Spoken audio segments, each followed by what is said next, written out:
जय हिंद। आज का क्लास हम लोग साइंस का साइंस में केमिस्ट्री का चैप्टर 1 रासायनिक अभिक्रिया एवं समीकरण को आज देखेंगे। इससे पहले के वीडियो हमने कुछ वीडियो इस चैप्टर से रिलेटेड YouTube पे डाल रखे हैं। अगर उस वीडियो को आपने नहीं देखा है तो जाके जल्दी से उस वीडियो को देख ले, जिससे कि आपको समझ में अच्छे से आए। तो चलिए बिना समय गवाए आज की क्लास को हम लोग स्टार्ट करते हैं। तो सबसे पहले जो क्वेश्चन आता है हमारे लिए वो क्या है, उष्माक्षेपी एवं उष्माशोषी अभिक्रिया क्या है, परिभाषित करें।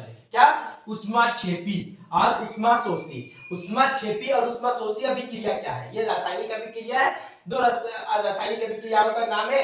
इसका कार्य क्या है उसके बारे में हम लोग को क्या करने बोला है, इसमें अभिक्रिया करने बोला है। तो चलिए देखते हैं। सबसे पहले जो हमारा आता है क्या आता है, उष्माक्षेपी अभिक्रिया। क्या आता है? उष्माक्षेपी अभिक्रिया। तो उष्माक्षेपी अभिक्रिया एक्चुअल में होता है क्या है, चलिए इसको देखते हैं। क्या बोलता है? वह अभिक्रिया जिसमें उत्पाद के निर्माण के साथ साथ उष्मा का भी निर्माण हो। देखिए उत्पाद क्या होता है, जब अभिकारक को अभिक्रिया कराया जाता है तो उसके पश्चात किसका निर्माण होता है? उत्पाद का निर्माण होता है। लेकिन यहाँ पे क्या बोला है, उत्पाद के साथ साथ किसका? उष्मा का भी निर्माण होगा।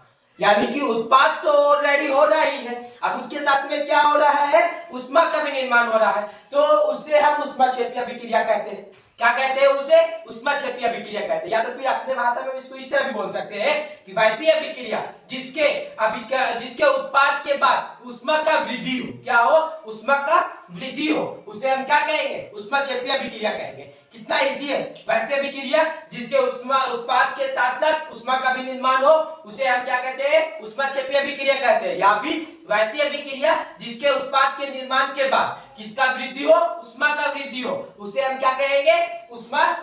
उष्माक्षेपी अभिक्रिया कहेंगे। तो देखिए इसका एक उदाहरण है।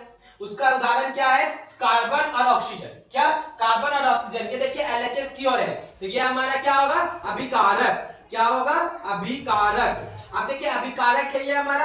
अब यहाँ पे जब इसको उत्पाद करवाए तो उत्पाद कराने के बाद क्या आता है हमारे पास? Carbon dioxide.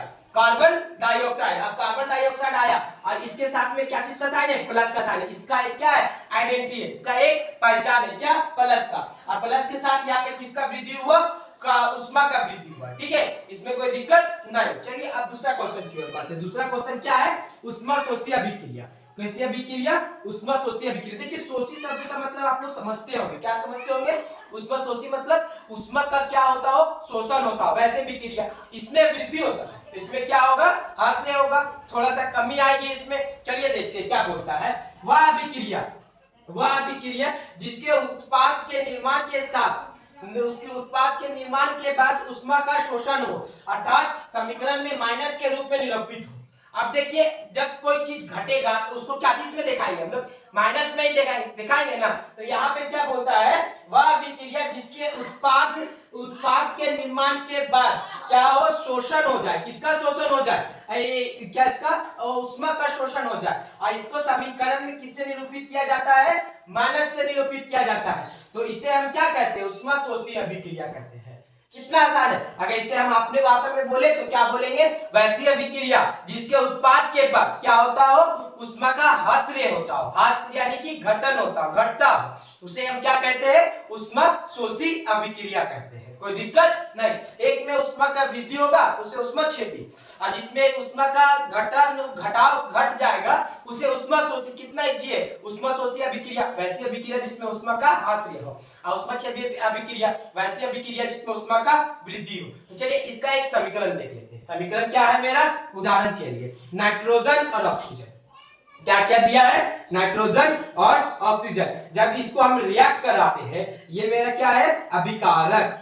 हम आज से पहले अभिकारक और ये उत्पाद के बारे में पूरा बढ़िया से बताया इससे पिछले वीडियो में। अगर नहीं समझ में आता तो उस वीडियो को जाके देख लीजिए, आपको क्लियरली समझ में आ जाएगा। क्या बनाते हैं? नाइट्रोजन ऑक्साइड बनाते हैं ना। देखिए इसमें क्या है? माइनस का है। कितना? उसमें है 43 डिग्री 43.2 केल्विन सेल्सियस है ना। तो ये हमारा क्या है? इसका क्या? उष्माशोषी अभिक्रिया का। ठीक है, अब हमने उष्माशोषी भी सीख लिया और उष्माक्षेपी भी सीख लिया। उष्माक्षेपी एक बार और रिपीट कर लेते हैं। वैसी अभिक्रिया जिसमें उत्पाद के साथ साथ किसका निर्माण हो? उष्मा का निर्माण हो, उसे क्या कहते हैं? उष्माक्षेपी कहते हैं। और वैसी अभिक्रिया जिसके उत्पाद के बाद क्या चीज का घटन हो जाए? किस चीज का घटन हो जाए? उष्मा का घट जाता है, यानी कि उष्मा का हासिल होता है, उष्मा का शोषण होता है, उसे हम क्या कहते हैं, उष्माशोषी अभिक्रिया कहते हैं। ठीक है, और उष्माक्षेपी अभिक्रिया का आइडेंटिटी क्या होता है, उसका चिन्ह क्या होता है, प्लस का होता है, क्योंकि उसमें वृद्धि होता है। और उष्माक्षेपी अभिक्रिया का क्या, उष्माशोषी अभिक्रिया का क्या आइडेंटिटी होता है, माइनस का होता है, क्योंकि उसमें उष्मा घटता है। ठीक है, अब आगे चले, देखिए अगला क्वेश्चन क्या बोलता है। थर्मिट का क्या है, समीकरण सहित व्याख्या करें और इसका उपयोग बताएं। थर्मिट क्या है, थर्मिट सबसे पहले देखिए क्या है, अत्यंत प्रचंड उष्माक्षेपी को थर्मिट करते हैं। वैसी अभिक्रिया जिसमें तीव्र उष्मा का उत्पन्न, बहुत ही ज्यादा उष्मा का उत्पन्न, उसको क्या बोलते हैं, थर्मिट कहते हैं। ठीक है, यहाँ पे क्या बोलते हैं, अत्यंत प्रचंड। अत्यंत प्रचंड मतलब बहुत ज्यादा, अत्यंत प्रचंड एक गाना है, आरंभ है प्रचंड, है ना, तो प्रचंड मतलब क्या होगा, बहुत ज्यादा, बहुत से बहुत ज्यादा। ठीक है, प्रचंड मतलब बहुत ज्यादा। ठीक है, तो देखिए यहाँ पे बोलता है अत्यंत प्रचंड यानी कि बहुत ज्यादा उष्माक्षेपी का को थर्मिट कहते हैं। उष्माक्षेपी यानी कि उष्मा का वृद्धि, तो उष्माक्षेपी को ही थर्मिट अभिक्रिया कहते हैं। बहुत ज्यादा उष्माक्षेपी अगर अभिक्रिया होता है तो उसे हम क्या कहते हैं, थर्मिट कहते हैं, थर्मिट कहते हैं। ठीक है, अब इसमें क्या बोलते हैं, इसका अभिक्रिया उपरांत अधिक उष्मा उत्पन्न होता है। इसको जब हम अभिक्रिया करवाते हैं तो ये बहुत ही ज्यादा उष्मा का उत्पन्न करता है। ठीक है, इसमें देखिए जब यहाँ पे हम अत्यंत प्रचंड लिखा गया है तो यानी कि उष्मा का बहुत ज्यादा वृद्धि होता है इसमें। ठीक है, तो इसको क्या लिखते हैं, अत्यंत प्रचंड उष्माक्षेपी को थर्मिट अभिक्रिया कहते हैं। इस अभिक्रिया के उपरांत अत्यधिक उष्मा का निर्माण होता है। हम ऐसे भी लिख सकते हैं, जिस अभिक्रिया के उपरांत अत्यधिक उष्मा का निर्माण हो उसे हम क्या कहते हैं, अब थर्मिट कहते हैं। ठीक है, और एक यहाँ पे लिखा गया है अत्यंत प्रचंड उष्मा को थर्मिट कहते हैं, और इस अभिक्रिया के उपरांत अत्यधिक उष्मा का उत्पाद होता है। आप देखिए इसका क्या बोलते हैं, उदाहरण यानी कि समीकरण। समीकरण क्या है, सबसे पहले आयरन एल्यूमिनियम 2Al यानी कि एल्यूमिनियम और plus Fe iron oxide O3, है ना, एल्यूमिनियम Fe2 आयरन ऑक्साइड और O3 यानी कि iron Fe iron O3 oxide. तो क्या हो गया, एल्यूमिनियम आयरन ऑक्साइड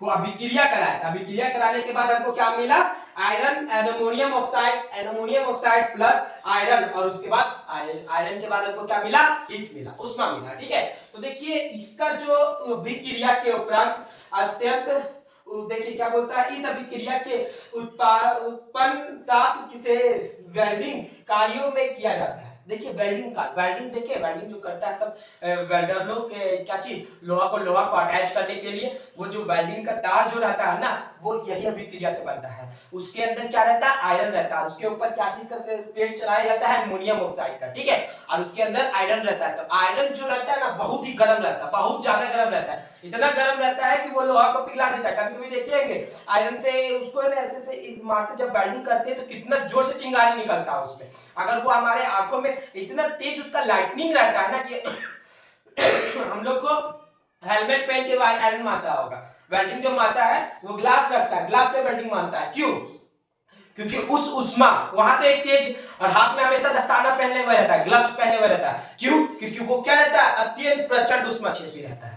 वेल्डर जो लोग जो करते हैं, जो वो सबसे पहले एक रहेंगे, हेलमेट ऐसे पकड़ के ऐसे मारेंगे, हाथ में क्या रहता है, दस्ताना रहता है, ताकि हमारा हाथ उसके जो चिंगारी निकलते हैं उससे जल ना जाए, इसलिए हाथ में दस्ताना, और आंख में कोई अफेक्ट ना आए इसलिए हाथ में क्या रखते हैं, हाथ से कवर करते हैं, किसको, अपने हेड को, और हेड को कवर करने के बाद वेल्डिंग मारते हैं। देखे भी होंगे आप लोग कि कितना मुश्किल से करते हैं ये लोग वेल्डर का काम। उन लोग का हाथ जल जाता है, अगर थोड़ा सा लाइट ज्यादा आंख में चला गया ना तो आंख उसका थोड़ा सा डैमेज हो जाता है। डैमेज हो जाने का मतलब क्या, जलन देने लगता है, बहुत ही मतलब खराब जलन देता है। ठीक है, तो इसका उपयोग कहां होता है, इस अभिक्रिया के उपरांत